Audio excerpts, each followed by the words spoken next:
ABC Listen. Podcasts, radio, news, music and more. Trying to channel everything into this effort. 5.95. And it's over! He matches his personal best, Kurtis Marschall. For me to be a part of that and now to be part of that two medals group is awesome. Oh, sorry about that. It was the kind of result that saw involuntary swearing. Pole vaulter Kurtis Marschall taking bronze at the World Champs for the second time in his career as Australia nabbed its first medal of the meet. The man who took gold, otherworldly Armand Mondo Duplantis, the American-born Swede. Look, he's in another league. He was 35 centimetres clear of the Aussie. And some might expect that to piss Marschall off. Far from it. As you're about to hear, the pair celebrated together, along with other pole vaulters, at karaoke. We're discussing that and more. I'm Patrick Stack. This is ABC Sport Daily. Kurtis Marschall is a two-time world champs bronze medalist. After he soared to 5.95 metres in the pole vault at Tokyo. Kurtis, how did that feel when you cleared that insane height, a personal best for you, on an enormous stage? Mate, the biggest stage of all, and to do that in front of my family, friends, everyone in the full Tokyo Olympic Stadium this time was so electric. Now Marschall, second attempt at 95. He's sharing the bronze at the moment with Canales. Oh yes! Fantastic! And Sally Pearson can hardly contain her joy. I'm so sorry, I probably shouldn't do that in the commentary box, but that is bloody brilliant. Oh my goodness. All of my stars aligned. It felt so magical. And to be honest, I jumped 5.95 pretty convincingly, so I thought I was going to jump 6 as well, but unfortunately didn't quite get that. But still super stoked and ecstatic with the 5.95 and the bronze. Every athlete looks kind of different when they compete. You know, some people look fired up or kind of borderline angry. You looked joyful. Can you just tell us about your mindset through this competition? And, it's the absolute best in the world, all chasing 3 spots. And as I say, you looked like you were just reveling in it.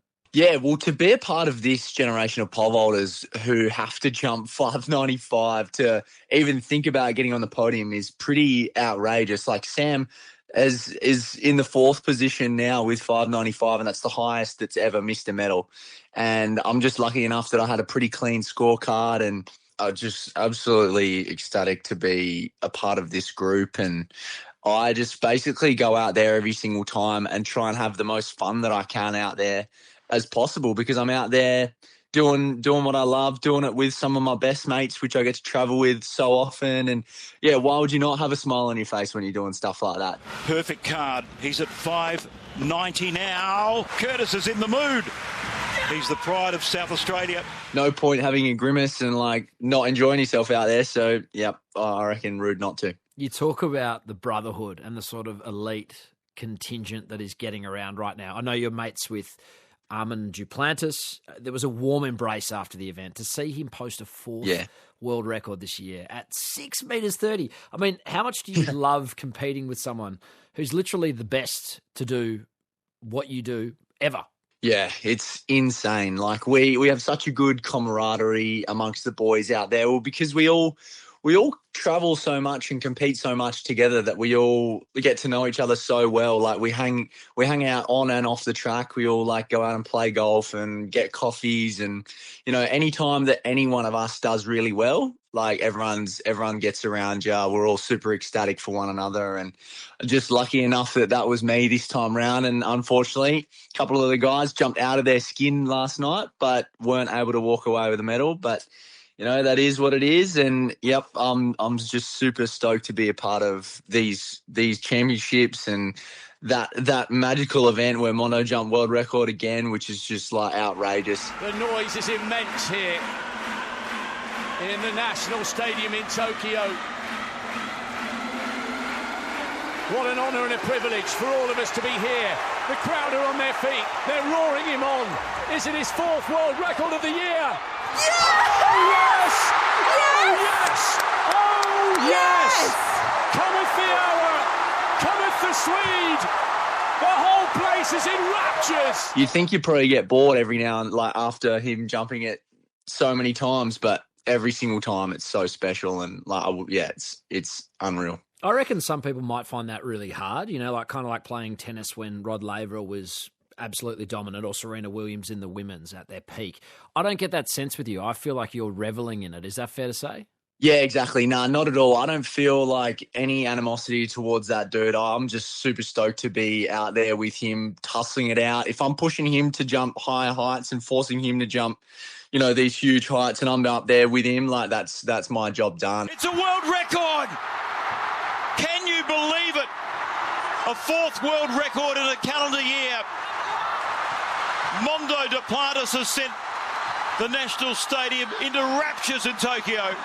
I know I'm only mortal. I know that he's only mortal, but he's obviously doing these crazy out-of-this-world things. That is sporting theatre at its very best. Just to have all the eyes on pole vault because of him at the moment, and for me to just be in the background, lapping it up a little bit, like, that's all I can ask for. I just want the best for him, the best for everyone, and, like, if they beat me on the day and they have their best day and I have my best day, well, then you can't really argue with that. So I'm stoked for everyone. Last one on Mondo. He's a pretty compelling character, Swedish-American heritage, both parents former elite athletes, movie star looks. Reminds me of that character from The Bear, that HBO TV show. Yeah. Yes. What's he like? He seems supremely charismatic, but, you obviously know him well. You're traveling around the world with this guy. Yeah, he's super charismatic, but he's super down to earth as well, despite being such a superstar. Like, he'll walk out in the streets in Stockholm, Sweden, and get, like, asked for photos, autographs. Like, he really struggles going outside, but every time that I'm with him, he's super chill, super down to earth, just wants to chew the fat and just talk about whatever. And he has such a good, close bunch of mates on tour, and, like, we're all so close, so we get to hang out and just chat and, like, get to know each other super well. So I love just spending time with that dude. And even though he's like a super mega rich, mega pop star figure, he still manages to have some time for me, which I'm very grateful for. Yeah, he does seem to have that pop star aura. I dare say you might have had a bit of that going for you last night. We hear about the hard work you put in. We saw the outcome of that hard work.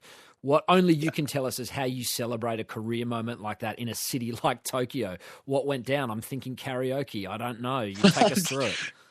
Dude, nail on the head. Yeah, we went out for karaoke last night and we just, like, sung our lungs out, as I'm sure you can pretty much hear on the phone right now. But yeah, we had a good time. All the pole vaulters were there. We all celebrated together. My family, friends, nearest and dearest were all there as well. And so I was super stoked to have everyone around me to celebrate that medal. And, like, honestly, it meant the world to me. But yeah, Tokyo is a massive city. We may have a few more days of parties left to go. We'll see. What was your karaoke song? Who was the best performed of the night, off the pole vault arena? It definitely wasn't me, the best performance, but my go-to song for karaoke is Iris by the Goo Goo Dolls. Goo Goo Dolls, absolutely love that one. I belted that one out last night with some of my mates, and it was so electric in there. Everyone was going crazy with ABBA, and Mondo was on the mic. He does have some lungs on him, I must say. That might be his next future career post pole vault. I love that. Can you give us the Mondo song choice? Iris is a banger, by the way. But can you remember Mondo Duplantis' song of choice? Yeah, his favourite go-to is Sweet Caroline or whatever that song is. I remember he's done that a few times and he loves to just hit that at the top of his lungs. But yeah, can't disclose too much, mate. That was a private party. Clearly. I do love the pole vault brotherhood and the picture you've painted for us around that. And it feels like such a great moment for you to achieve what you've done here, particularly after the success you had at the World Champs in 2023. But then the difficulties for the Paris Olympic Games, where an ankle dislocation ensured you just couldn't be at your best. You were still recovering from that. Is there a sense of vindication here that you've shown the world exactly what you're made of again? Yeah, hugely. I definitely would have loved this season to have happened last, obviously. And, had that catastrophic ankle injury last year, which set me back. But, I wasn't going to let that knock me down too much, and made sure that we did everything we could to get me out there on the start line in Paris. And I still managed to jump 585 and get that sixth place. So I was still able to stay relevant, still able to, compete at the highest level. And then this year it was more just about, like, redemption, and I just really wanted to go out there and prove to everyone that I deserve to be on that podium. And it's a bronze medal for Kurtis Marschall. Incredible for Kurtis Marschall. What a wonderful effort. I basically went top 3 everywhere I went this year, and to come away with the bronze I felt like everything coming together all at the right time, because I was probably the 3rd best jumper on the 9. I feel like I deserved it, and like, credit to everyone who put up the fight. It was an incredible night, but yeah, I'm just super stoked that I could put it all together when it counted. Because given the nature of what you do, like, it's inherently scary. You're running at pace with a giant pole, putting it into the ground and then jumping nearly 6 metres in the air. Were there times where you wondered, coming off the back of that ankle dislocation and the complications, geez, can I actually get back to the level that I was at? Were you sort of wondering about your career? Yeah, well, I kind of, out of delusion, I never even really thought that would be the case. And we had the Olympics so close. We only had 3 months to turn this ankle around from basically fully dislocated and dislodged and broken and torn up to getting back to the world stage. And lucky I had such a good crew around me that were able to just fill me with belief that whole time that, this might actually be possible and we might actually come good out of this. And the ankle ended up holding up really nicely, and now it's pretty much a normal functional ankle. And as you can tell, last night, like, I jumped out of my skin, so I can definitely rely on it. Everything feels good now, and it didn't even really cross my mind that could have been a career-ending injury kind of thing. But to most people, it probably looked like it might have been, and like, you never know. Sometimes if you choose the surgery route or whatever, that could go wrong, and like, luckily, we just healed it conservatively, played smart, did everything we could, had great eyes from all over the country, all over this ankle. And, yeah, now I'm back up to my best. So very grateful. You've picked up Australia's first medal at the World Champs in Tokyo. I can only imagine what the rest of your time in Japan's going to look like. Hope you enjoy it. We certainly enjoyed watching you achieve it. Appreciate your time. No worries at all. Thank you so much. Yeah, I'm super stoked to be the first medal of the Aussies, but I reckon we've got a few more coming.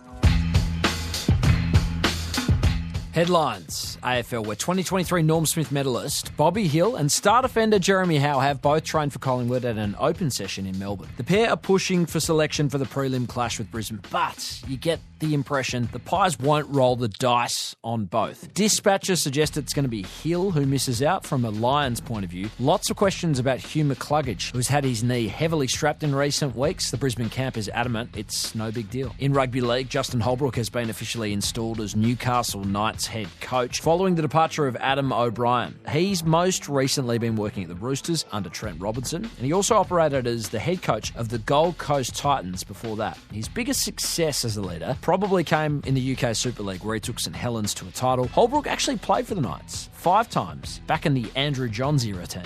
In terms of the NRL finals picture, Brisbane has confirmed they won't challenge Pat Carrigan's high shot ban. He will miss the preliminary final in 2 weekends' time. But if they make the title decider, he will be free to play. No such good news for Billy Walters, who injured his ACL in the win over Canberra. It's season over for him. And you may have noticed a bit of nostalgia-driven content in your feed lately as we mark 25 years since the Sydney Olympics. It's just hit overdrive, with Stadium Australia hosting a special event honouring some of the all-time greats who have performed at the Games and also in some other major sporting moments. Think Socceroos v Uruguay, 2003 World Cup final, etc. Kathy Freeman, arguably the author of the biggest Aussie sports moment, her 400-metre gold medal from the Sydney 2000 Games, was on hand at the ceremony, as were other luminaries like Ian Thorpe. And what about singer Nikki Webster, the pop star performing at the venue where she starred for the opening ceremony back in the year 2000 alongside her children to mark the occasion. Every child can be a hero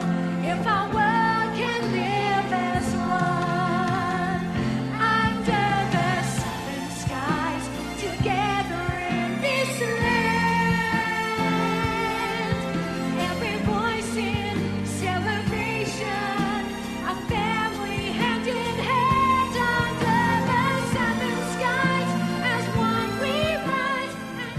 Some argue Australia lacks culturally. I'm Patrick Stack. This is ABC Sport Daily, produced by Poppy Penny. Thanks to SBS and Channel 9 for the extra audio used in this episode. Discover more great ABC podcasts, live radio and exclusives on the ABC Listen app.